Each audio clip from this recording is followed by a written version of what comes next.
ఒక big update అయితే వచ్చింది.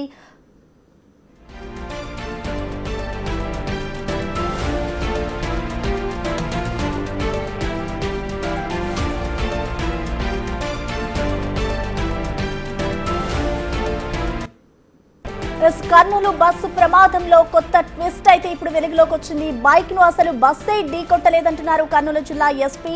బస్సు వచ్చేటప్పటికే రోడ్డుపై బైక్ పడి ఉందని వెల్లడించారు ఎస్పీ. డ్రైవర్ బైక్ ను చూడకుండా పోనివ్వడంతోనే బస్సు కింద బైక్ ఇరికిపోయిందంటున్నారు. దీంతో డ్రైవర్ బస్సును ఆపేశాడన్నారు. అయితే బైక్ ను వేరే వాహనం ఢీకొట్టిందా లేదంటే సెల్ఫ్ యాక్సిడెంటా అన్న కోణంలో విచారిస్తున్నామన్నారు జిల్లా ఎస్పీ.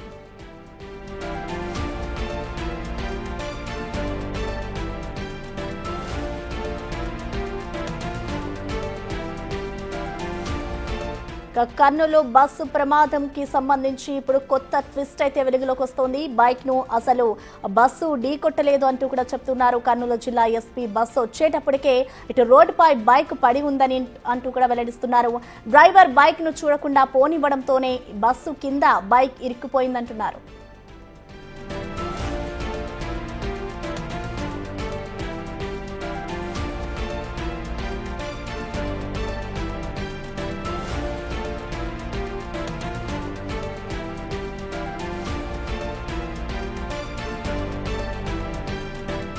కర్నూలు బస్సు ప్రమాదంలో కొత్త ట్విస్ట్ వెలుగులోకి వచ్చింది. బైక్ ను అసలు బస్సు ఢీకొట్టలేదంటున్నారు కర్నూలు జిల్లా ఎస్పీ. బస్సు వచ్చేటప్పటికే రోడ్డుపై బైక్ పడి ఉందని వెల్లడించారు ఎస్పీ. డ్రైవర్ బైక్ ను చూడకుండా పోనివ్వడంతోనే బస్సు కింద బైక్ ఇరికిపోయిందంటున్నారు. దీంతో డ్రైవర్ బస్సును ఆపేశాడన్నారు. అయితే బైక్ ను వేరే వాహనం ఢీకొట్టిందా లేదంటే సెల్ఫ్ యాక్సిడెంటా అన్న కోణంలో విచారిస్తున్నామన్నారు జిల్లా ఎస్పీ. ఇటు బస్సు కింద బైక్ ఇరుక్కుపోవడంతోనే రాపిడికి నిప్పు రవ్వలు చెలరేగాయన్నారు జిల్లా ఎస్పీ. బస్సు ఆపగానే ఒక్కసారిగా మంటలు వ్యాపించాయని, చూస్తుండగానే బస్సు పూర్తిగా తగలబడిపోయిందన్నారు. డ్రైవర్ ఇచ్చిన సమాచారంతో వివరాలు వెల్లడించారు ఎస్పీ.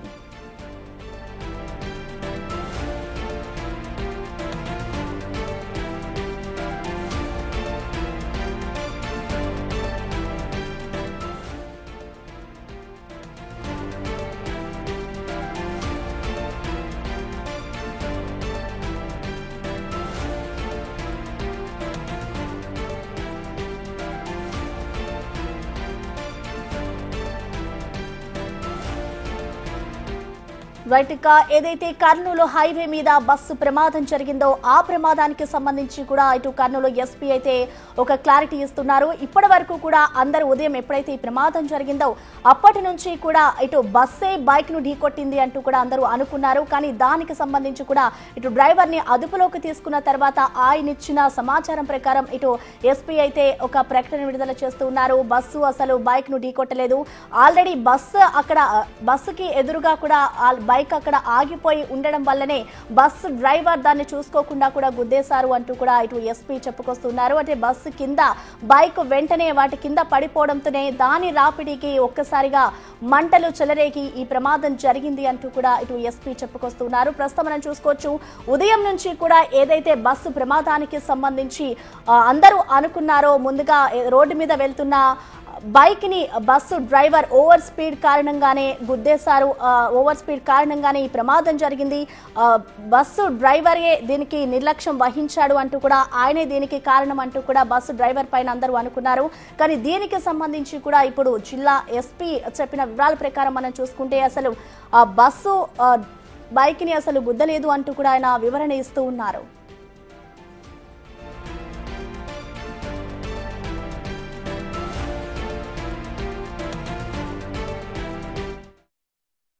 టూ వీలర్ ఎవరు నడుపుతున్నారు, ఆ బస్సు రాకముందే అక్కడ టూ వీలర్ పడి ఉంది. అంటే ఇంకొక యాక్సిడెంట్ అయి ఉండొచ్చు, లేదా సెల్ఫ్ ఫాలన్ కూడా అయి ఉండొచ్చు. సో బస్సు టూ వీలర్ దాకా వచ్చి అక్కడ స్టక్ అయింది.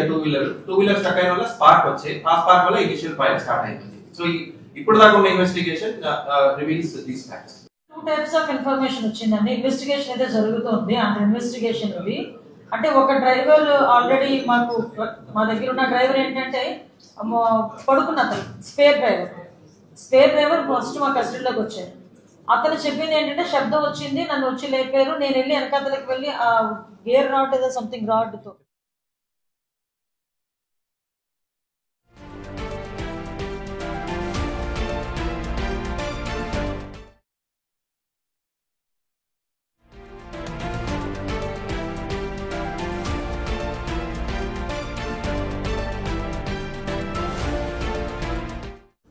ఇక దీనిపై కంప్లీట్ డీటెయిల్స్ ని మా ఎగ్జిక్యూటివ్ ఎడిటర్ అశోక్ మనకి లైవ్ లో అందుబాటులో ఉన్నారు. అశోక్, మనం చూస్తున్నాం ఉదయం ఎప్పుడైతే ఇటు కర్నూలు బస్సు ప్రమాదం జరిగిందో అప్పటి నుంచి కూడా ఇటు బైక్ నే బస్సు డ్రైవర్ గుద్దేశారంటూ కూడా అనుకున్నారు. కానీ ఇప్పుడు జిల్లా ఎస్పీ ఏవైతే దానికి సంబంధించిన వివరాలు వెల్లడించారో అప్పటి నుంచి కూడా ఇటు అందులో ఒక క్వశ్చన్ రేజ్ అవుతుంది. సో బస్సుకి సంబంధించి కూడా ఎటువంటి ప్రమాదం జరగలేదు, బస్సు డ్రైవర్ తప్పు లేదు అన్నట్లుగా కూడా ఆయన చెప్తున్నారు. సో ఓవరాల్ గా ఎస్పీ చెప్పిన దాన్ని ఎలా చూడాలంటారు?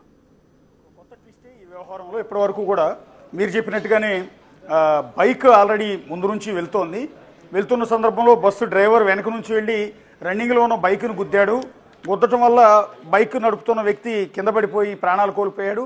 బైక్ రోడ్డుకు అడ్డంగా పడింది. అలా పడిన బైక్ని బస్సు చాలా దూరం ఈడ్చుకుంటూ వెళ్ళిపోయింది. అలా వెళ్ళిపోయిన సందర్భంలో ఆ బైక్ ట్యాంకు ఏదైతే రోడ్డుని రబ్ చేసుకుంటూ వెళ్ళటం వల్ల దాని నుంచి మంటలు చెలరేగి బైక్ ఆయిల్ ట్యాంకర్ పేలిపోయి దాని నుంచి మంటలు చెలరేగి బస్సు ముందు భాగంలో మంటలు మొదట చెలరేగి వెంటనే బస్సు మొత్తం వ్యాప్తించాయి అనేది ఇప్పటి వరకు మనం అనుకుంటున్న సమాచారం. ప్రత్యక్ష సాక్షులు, బస్సులో ఉన్న వ్యక్తులు అందరూ కూడా, అందులోంచి బయటపడిన వాళ్ళు అందరూ కూడా చెప్పిన మాట ఇది. కానీ కొద్దిసేపటి క్రితం ఎస్పీ విక్రాంత్ పాటిల్ ఒక కొత్త ట్విస్ట్, కొత్త సమాచారం చెప్పారు. బేసిక్గా ఆ బస్సు అక్కడికి ఆ స్పాట్కి చేరుకునేటప్పటికే రోడ్డుకు అడ్డంగా బైక్ పడిపోయి ఉంది, ఆల్రెడీ యాక్సిడెంట్ అయ్యి ఉంది. ఆ యాక్సిడెంట్ అంటే బిఫోర్ ఒక వాహనం ఈ పల్సర్ బైక్ మీద వెళ్తున్న వ్యక్తిని ఢీకొని ఉండొచ్చు, లేదా పల్సర్ బండి నడుపుకుంటూ వెళ్తున్న వ్యక్తి సెల్ఫ్గానే వర్షం పడుతుంది కాబట్టి బండి స్కిడ్ అయ్యి బైక్ అన్నా పడిపోయి ఉండొచ్చు. ఆల్రెడీ బస్సు అక్కడికి వెళ్ళేటప్పటికే సో బండి రోడ్డుకు అడ్డంగా పడిపోయి ఉంది. ఆల్రెడీ 130-140 కిలోమీటర్ల వేగంతో వెళ్తున్న ఈ ట్రావెల్స్ బస్సు రోడ్డుకు అడ్డంగా పడిపోయి ఉన్న బైక్ని గమనించకపోవటం వల్ల డ్రైవర్ దాన్ని బస్సుతో సహా నెట్టుకుంటూ ముందుకు వెళ్ళిపోవటం, దాంతో మంటలు చెలరేగాయి అనేది ఇప్పుడు ఎస్పీ చెప్పిన ఒక సంచలనమైన ప్రకటన. ఎందుకు ఎస్పీ చెప్పారు అంటే బస్సు డ్రైవర్లు ఇద్దరు కూడా సేఫ్గా ప్రాణాలతో బయటపడ్డారు. మంటలు చెలరేగిన వెంటనే వాళ్ళిద్దరూ అద్దాలు పగలగొట్టి బయటకు వచ్చారు. ప్రస్తుతం హాస్పిటల్లో ఉన్నారు, పోలీసులు అదుపులోనే ఉన్నారు వాళ్ళు. సో వాళ్ళని విచారించినప్పుడు ఆ టైంలో బస్సు నడుపుతున్న డ్రైవర్ ఇచ్చిన సమాచారం మేరకే ఎస్పీ విక్రాంత్ పాటిల్ ఈ ప్రకటన చేశారు అనేది చాలా క్లియర్గా అర్థమవుతుంది. సో జనానందరికీ అర్థం కావాల్సింది ఏంటంటే వాస్తవానికి పల్సర్ బైక్ని travels bus Vemuri Kaveri travels bus గుద్దటం వల్ల బైకర్ చనిపోలేదు, బైక్ రోడ్డుకు అడ్డంగా పడలేదు. ఆల్రెడీ అక్కడ యాక్సిడెంట్ జరిగింది. ఆ యాక్సిడెంట్ వేరే వాహనం వచ్చి గుద్దిందా లేకపోతే సెల్ఫ్గానే బండి స్కిడ్ అయ్యి అక్కడ పడిపోయి ఉందా అన్నది ఇంకా క్లారిటీ రావాల్సి ఉంటుంది. దాని మీద కూడా ఇన్వెస్టిగేషన్ చేస్తున్నారు. ఎందుకంటే బైకర్ ఆల్రెడీ చనిపోయి ఉన్నాడు. ఇప్పటి వరకు అనుకుంటుంది ఏంటంటే బస్సు డ్రైవరే ఆ బైకర్ను గుద్దాడు, ఇతను గుద్దటం వల్లే బైకర్ కూడా చనిపోయాడు, బైక్ రోడ్డుకు అడ్డంగా పడింది, అది పెద్ద బైక్ కాబట్టి బస్సు కింది వరకు వెళ్ళిపోయిన బైక్ని అట్లా 300 మీటర్ల వరకు ఈడ్చుకుంటూ వెళ్ళాడు అనేది. ఎందుకంటే ఈడ్చుకుంటూ వెళ్ళినట్టు రోడ్డు మీద గుర్తులు అయితే చాలా క్లియర్గా ఉన్నాయి. అలా ఈడ్చుకుంటూ వెళ్తున్న సందర్భంలోనే బైకులోంచి మంటలు చెలరేగి ఫైర్ అంటింది అనేది ఇప్పటివరకు అనుకుంటుంది. ఇప్పుడు అది కాదు అనేది ఎస్పీ చెప్తున్నమాట. దీన్ని బట్టి మనం ఇంకా ఇన్వెస్టిగేషన్లో కొత్త విషయాలు బయటకు వచ్చే అవకాశం ఉంటుంది. అసలు ఈ బైక్ను గుద్దిన వ్యక్తి ఎవరు గుద్దారు? సో సెల్ఫ్గానే స్కిడ్ అయి పడిపోయిందా, వేరే వెహికల్ ఏమైనా గుద్దిందా?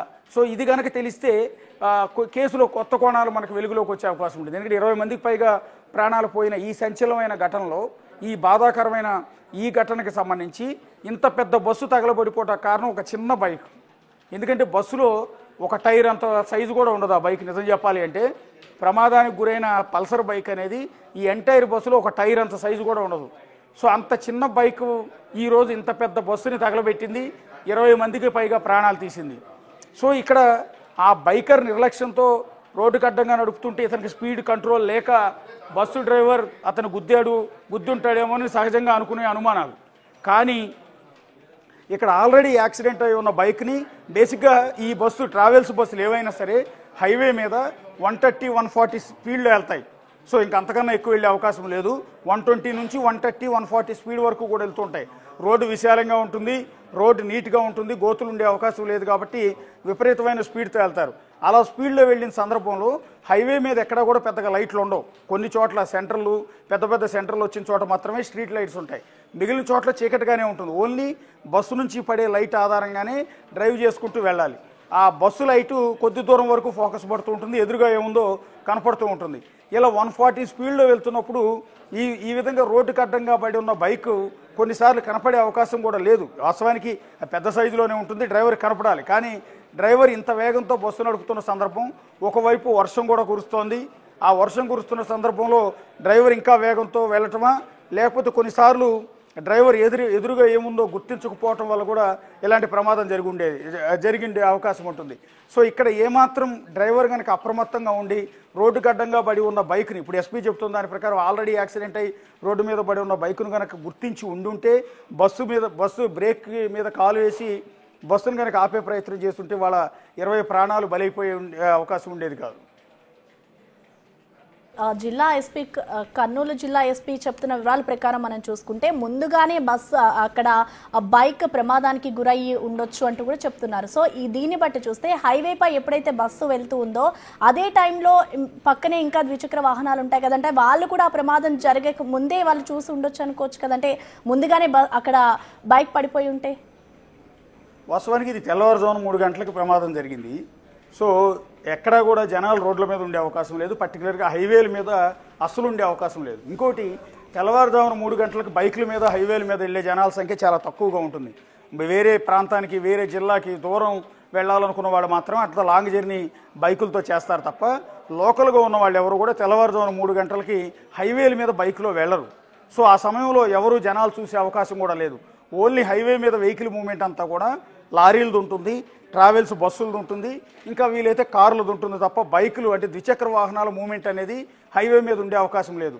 సో ఈ యాక్సిడెంట్ని బిఫోర్ అంటే ఆల్రెడీ మిగిలిన అదే రోడ్డు మీద వెళ్ళిన వేరే వాహనదారులు గమనించి ఉండాలి. అయితే ఇక్కడ మనం గమనించాల్సింది ఏంటంటే ఈ బస్సు ఆ స్పాట్కి రీచ్ అయ్యే ముందే ఈ యాక్సిడెంట్ అయి ఉండొచ్చు.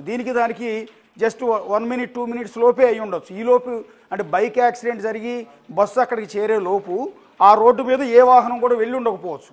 రోడ్డుకు అటువైపు నుంచి ఆపోజిట్ డైరెక్షన్లో వెళ్తున్న వాహనాలకి ఇటువైపు ఏం జరుగుతుందో కనపడదు. ఎందుకంటే రోడ్డు డివైడర్ మీద పెద్ద ఎత్తున మొక్కలు ఉంటాయి.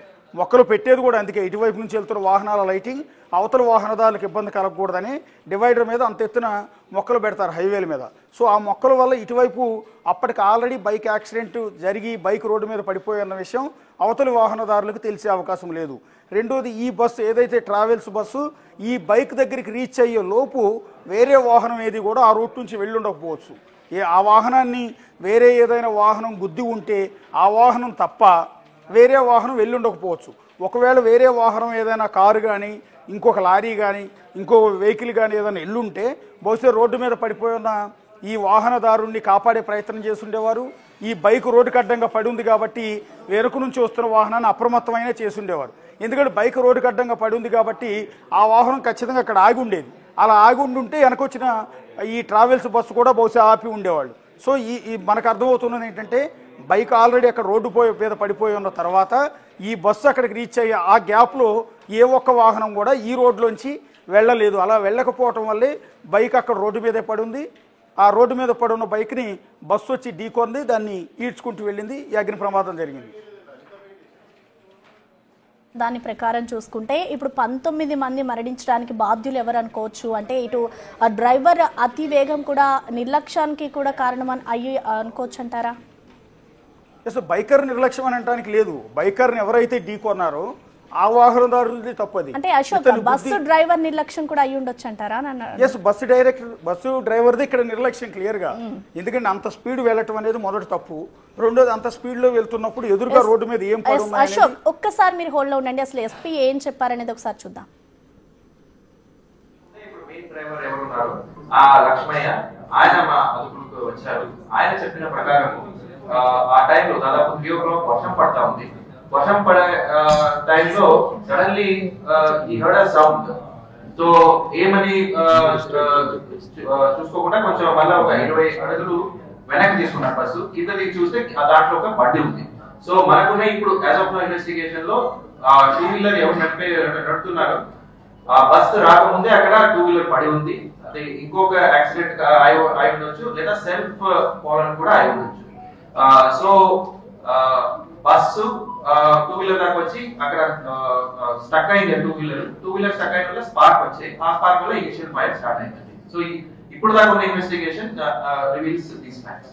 ఒక హాఫ్ అన్ అవర్ ముందే ఇప్పుడు మెయిన్ డ్రైవర్ ఎవరు ఉన్నారు ఆ లక్ష్మయ్య ఆయన మా అదుపులోకి వచ్చారు. ఆయన చెప్పిన ప్రకారం ఆ టైంలో దాదాపు 3 o'clock వర్షం పడతా ఉంది. వర్షం పడే టైంలో సడన్లీ ఈ హర్డ్ అ సౌండ్.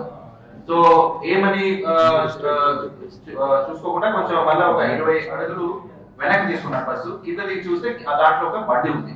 సో మనకున్న ఇప్పుడు యాజ్ ఆఫ్ నో ఇన్వెస్టిగేషన్ లో 2 వీలర్ ఎవరు నడుపుతున్నారు ఆ బస్సు రాకముందే అక్కడ 2 వీలర్ పడి ఉంది. అది ఇంకొక యాక్సిడెంట్ అయి ఉండొచ్చు లేదా సెల్ఫ్ ఫాలన్ కూడా అయి ఉండొచ్చు. సో బస్సు 2 వీలర్ దాకా వచ్చి అక్కడ స్టక్ అయింది. 2 వీలర్ స్టక్ అయిన వల్ల స్పార్క్ వచ్చాయి. ఆ స్పార్క్ వల్ల ఇనిషియల్ ఫైర్ స్టార్ట్ అయింది. సో ఇప్పుడు దాకా ఉన్న ఇన్వెస్టిగేషన్ రివీల్స్ దీస్ ఫ్యాక్ట్స్. ఒక హాఫ్ అన్ అవర్ ముందే ఇప్పుడు మెయిన్ డ్రైవర్ ఎవరు ఉన్నారు ఆ లక్ష్మయ్య ఆయన మా అదుపులోకి వచ్చారు. ఆయన చెప్పిన ప్రకారం ఆ టైంలో దాదాపు 3 o'clock వర్షం పడతా ఉంది. వర్షం పడే టైంలో సడన్లీ